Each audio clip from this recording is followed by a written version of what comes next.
So this is everything I read this year, pretty much.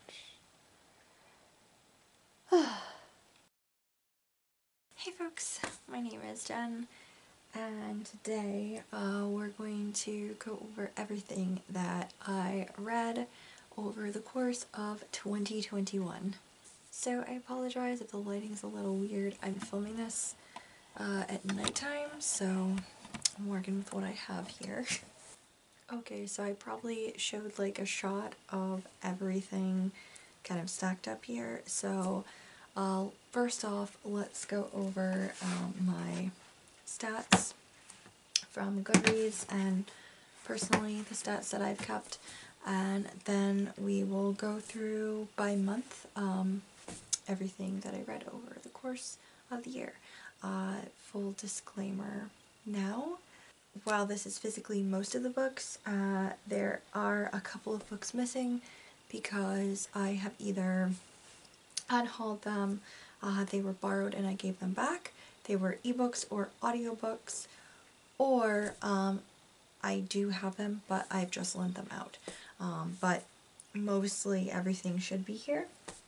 And another disclaimer, the stats that I will give you, I did count everything a couple of times, but there is always the chance that I have miscounted somewhere because I am not a very big math person, so if you catch it and something's off, sorry, but I did try to check my math a couple of times here, so it should be accurate. But anyway, let's just get through everything. But firstly, over the course of the year, I read 144 books. Yeah. So this is the most that I have read. I won't say it's the most I've ever read in a year, because I'm sure when I was younger I read way more than that in a year. But at the moment, this is the most I have read in a year since I have started keeping track of it on Goodreads. So, like, actually counting up everything that I've read.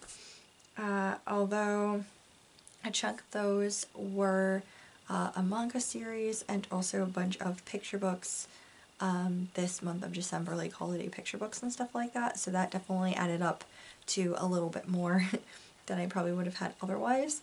But still, that's a sizable chunk of books, so yeah. First up, as far as my Goodreads notes go, my year in books looked like 36,884 pages read, 144 books read. The shortest book I read was a little golden book called The Christmas Sled, and that was 24 pages long. And the longest book I read was The Shining by Stephen King, which is 659 pages long.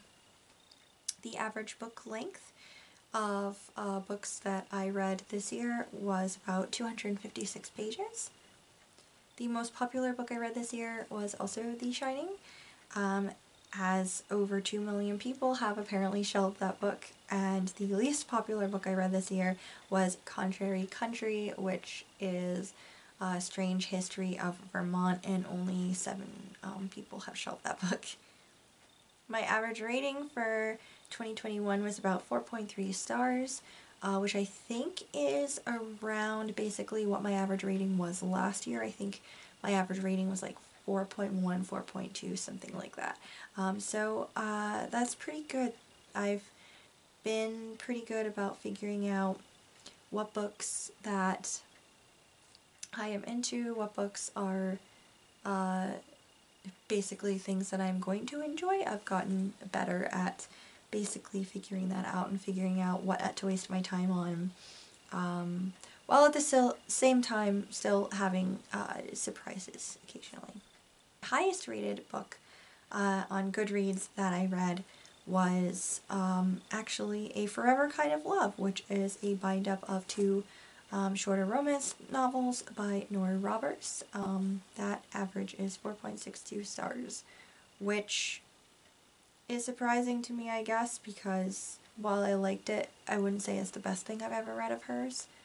But, I mean, it's an older one. I think it's from like 99, 2001, something like that.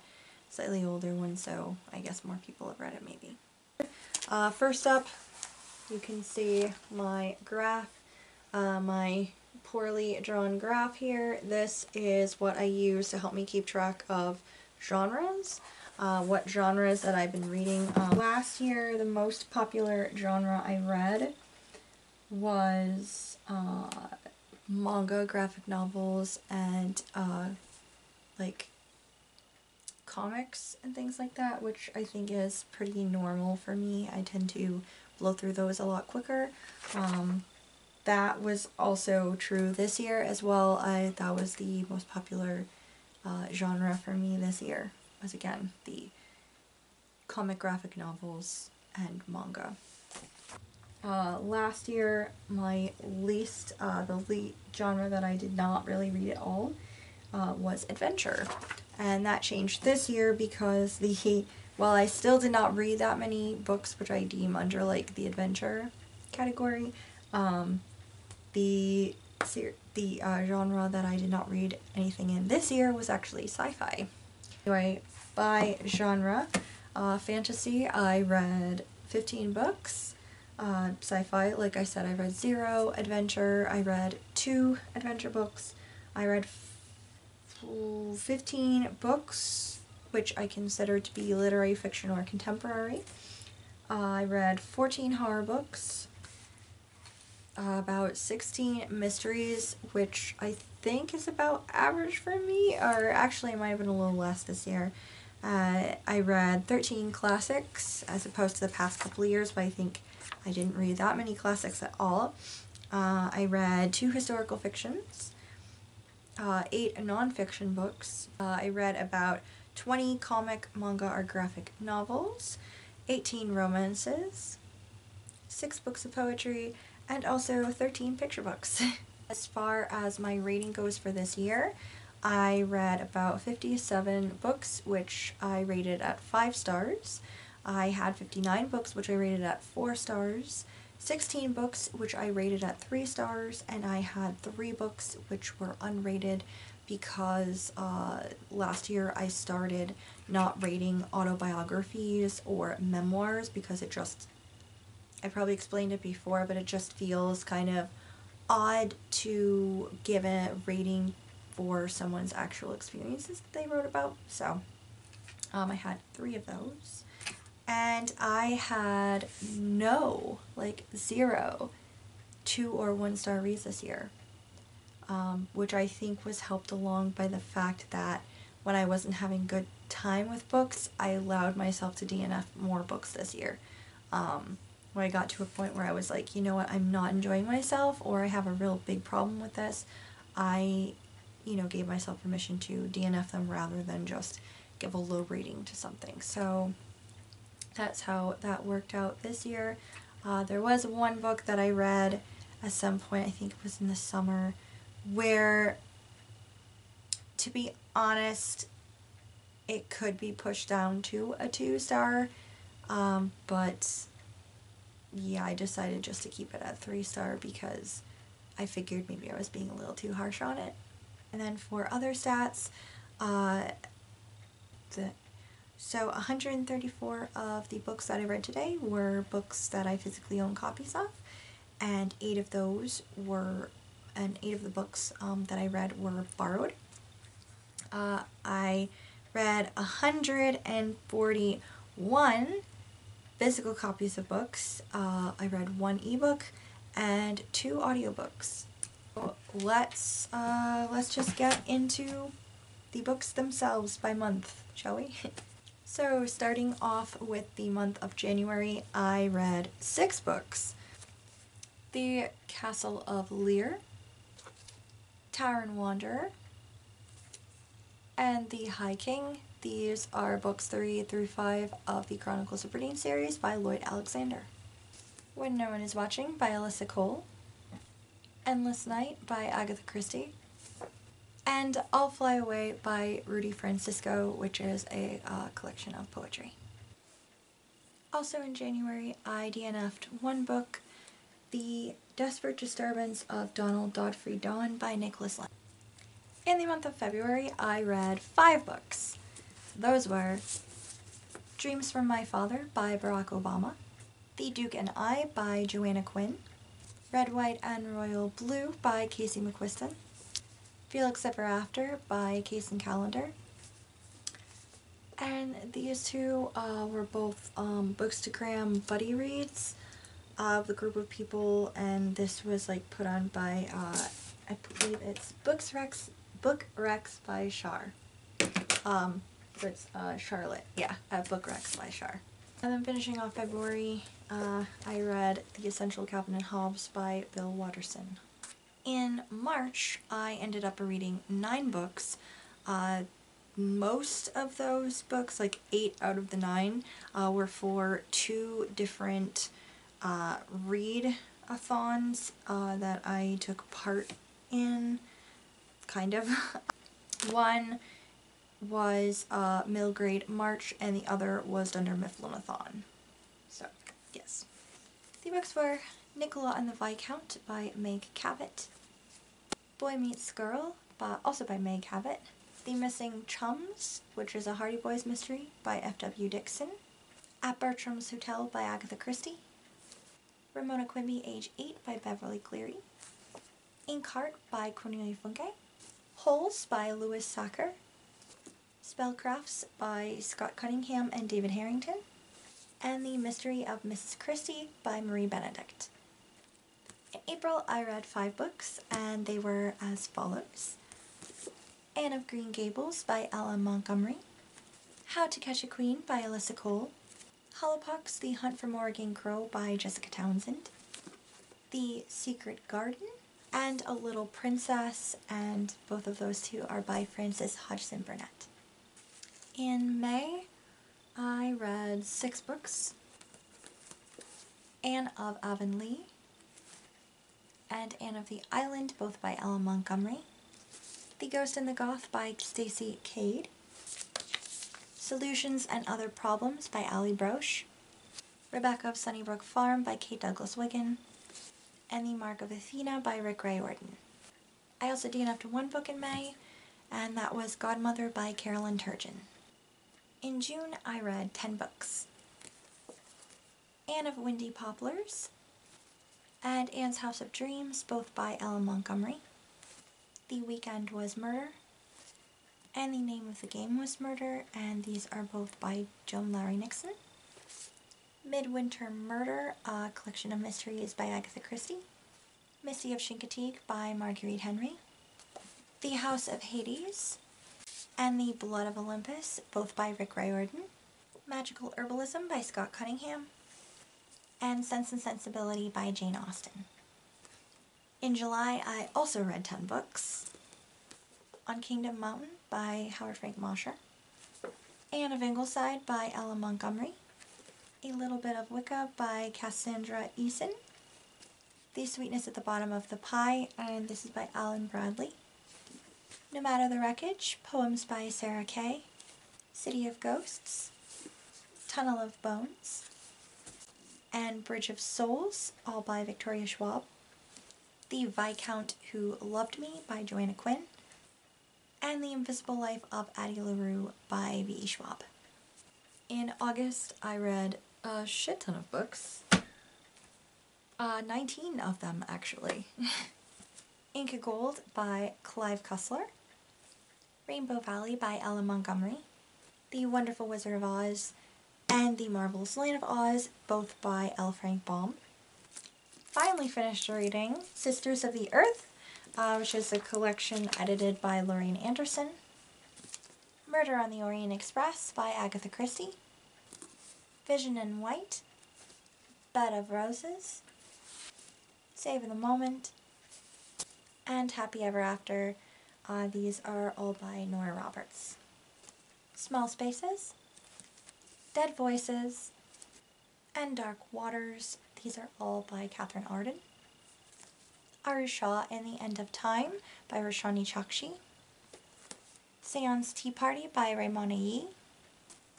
The Prince and the Dressmaker by Jen Wang, House of Salt and Sorrows by Erin A. Craig, and Clap When You Land by Elizabeth Acevedo. And finishing out that month, I also read Pride by Ibi Zoboi. In September, I read 20 books, so also a shit ton. Real Love Ingleside by Ella Montgomery, The Murder of Roger Ackroyd by Agatha Christie, Samhain by Diana Radshell, Contrary Country, A Chronicle of Vermont by Ralph Nading Hill, Christie's Great Idea, Claudia and the Phantom Phone Calls, The Truth About Stacy, Marianne Saves the Day, Christie's Bake Day, Logan Likes Marianne, Claudia and the New Girl, Babysitters on Board, and Claudia and the Lighthouse Ghost, and these are all by Anna M. Martin. The Joy Luck Club by Amy Tan. From the Desk of Zoe Washington by Janae Marks. They also read An Offer from a Gentleman, Romancing Mr. Bridgerton, To Sir Philip with Love, When He Was Wicked, It's in His Kiss, and On the Way to the Wedding, and those are all part of the Bridgerton series by Joanna Quinn. And in September, I also DNF'd 2 books. Those were A Guide to Haunted New England by Thomas D'Agostino, and The Resurrection Man by Charlotte MacLeod. In October, I read 13 books, and some of those were for the Boo to You readathon. The Shining by Stephen King, Pumpkinheads by Rainbow Rowell and Faith Erin Hicks, I Hope You Are Listening by Tom Ryan, Night of the Living Dummy 3, and The Haunted Mask, both by R.L. Stine, The Haunting of Grey 3 by Grace Macaron, How to Hang a Witch by Adriana Mather, I Married My Best Friend to Shut My Parents Up, and this is by Kodama Naoko, The Night Sister by Jennifer McMahon, Dr. Sleep by Stephen King, Dead Sleep by Greg Iles, and Ozma of Oz by L. Frank Baum. In November, I read 17 books. The Big Four by Agatha Christie, In the Teeth of the Evidence and Other Mysteries by Dorothy L. Sayers, Karamo, My Story of Embracing Purpose, Healing, and Hope by Karamo Brown, and I also reread all 14 volumes of From Far Away by Kyoko Hikawa. In November, I also DNF'd 1 book, and that was The Final Empire by Brandon Sanderson. And in December, I read 23 books. A bunch of these I just kind of read for shits and giggles for the holiday season. So yeah, let's go through them. The Princess Present, which is a Christmas novella, part of the Princess Diaries series by May Cabot. Mr. Darcy's Night Before Christmas, which is by Julie Peterson. 1,000 Candy Santas. This is by Daphne Doward Hogstrom and illustrated by Mary Lou Wise. The Christmas Sled by Carol North, illustrated by Terry Super. The Nutcracker, which is retold by Rita Balducci and illustrated by Barbara Lanza. I Can't Wait Until Christmas by Linda Lee Mayfair, illustrated by Joe Ewers. The Littlest Christmas Elf. This is by Nancy Buss and illustrated by Terry Super. Santa's Toy Shop. This is illustrated by the Walt Disney Studio. The Night Before Christmas by Clemency Moore. This book is illustrated by Kathy Wilburn. Jingle Bells. This is by Kathleen N. Daly, based on The Christmas Carol, and the pictures are by J.P. Miller. The 12 Days of Christmas. This is the traditional Christmas Carol. It's illustrated by Mike Eagle. Christmas Carols. So it's just standard Christmas carols. They're illustrated by Corinne Malvern. The Christmas Donkey. This is by T. William Taylor and illustrated by Andrea Brooks. The Christmas Story. This is retold by Jane Warner and illustrated by Eloise Wilkin. How Do You Wrap a Horse by Diana Clement, and the watercolors are by Chris L. Demarest. Two Brothers, original story by Eugene Schwartz. The pictures are by Gabriel Lizowski, and it is translated from the Russian by Elizabeth Reynolds Hapgood. Christmas Trolls by Jan Barrett, who wrote and illustrated this. Murder on the Orient Express, which I listened to an audiobook of this time, which was done by David Suchet, who actually played Hercule Poirot in, like, the show from the 80s, whatever. I was listening to that while I was working on Christmas presents for people. I also both read A Christmas Carol by Charles Dickens and listened to Tim Curry read an audiobook, the audiobook where Tim Curry reads it. So basically I read this twice this month. I also read A Forever Kind of Love by Nora Roberts, A Darker Shade of Magic by V.E. Schwab, Helium by Rudy Francisco, The Girl Who Speaks Bear by Sophie Anderson, Aimless Love by Billy Collins, and 101 Dalmatians by Dodie Smith. And that's it, folks. That's like everything that I both read and DNF'd this year. It was, yeah, a lot of things. I'm gonna have a time, like,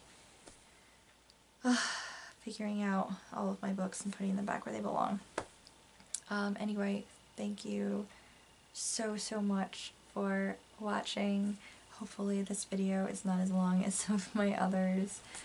It has been an okay year, pretty much. I mean, things are still kind of shitty, of course, out in the great wide world, but, you know, things were, well, I wouldn't say less scary. I guess they were about the same level of fear factor, you know, as last year, as everyone's kind of dealing with this new normal situation. But reading-wise, it was a really good, like, reading year, really great reading year. I got to reread some favorites.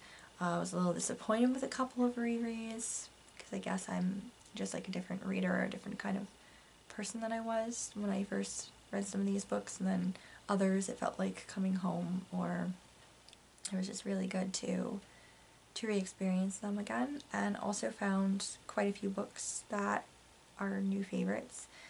Had a really good year overall reading these, and a really good year just making videos, interacting with the community, somewhat on BookTube, but also a lot on Bookstagram, I guess, too.